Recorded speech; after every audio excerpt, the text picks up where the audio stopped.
असे फान फान फान फान वाढले पाहिजे एकेकाचे. तुम्ही जर तुमच्या दरबारामध्ये बसून तुमच्या लोकांना दारू, बकरे, खंबे ह्या सगळ्या गोष्टींचा शब्दप्रयोग करताय, तुम्ही मारून फेकताय, अगदी त्यांना तुम्ही गलिच्छ भाषेमध्ये सुनावताय आणि तुमच्यामध्ये आदिशक्ती येते असं तुम्ही दाखवताय. तुमची आदिशक्ती 2 वर्षापूर्वी काय करत होती ते पण दाखवा टिकटॉक आणि रील्स मध्ये. त्याच्यासाठी जसे साधक आहेत हा ते म्हणजे नक्की कोणत्या साधनेत येतात ते असे. खरं तर हे नाही, मर्यादेत नाही बसत हा शब्द, पण आपल्या लिखाणांमध्ये मराठी वाङ्मयामध्ये हा शब्द आहे. अशा साधकांना लिंगपिसाट साधक म्हणतात.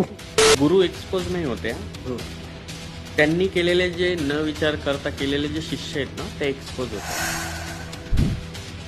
हल्ली तो ट्रेंडच चालू आहे की दरबार भरवायचा, गाद्या चालवायच्या. त्या जुन्या पुराण्यांमधला एक अश्लील थरकी आणि गंजडी आपल्या महाराष्ट्रीयन भाषेमध्ये, ज्याला फक्त मुलांसोबत किसिंग करणे आणि मुलांसोबत रोमांस करणे ह्या गोष्टींमध्ये इंटरेस्ट होता. अचानक आदिशक्ती त्याच्यात आल्या.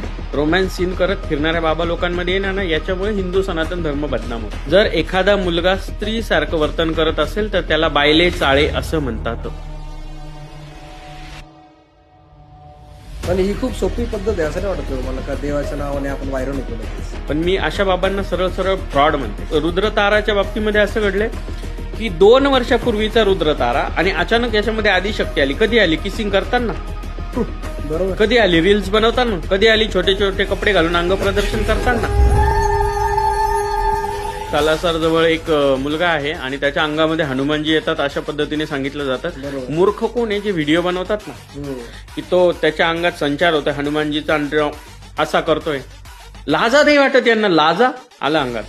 गाद्या काढ. माझ्या धर्माबद्दल जो बोट उचलणार मी त्याचा हात काढून हातात देतो.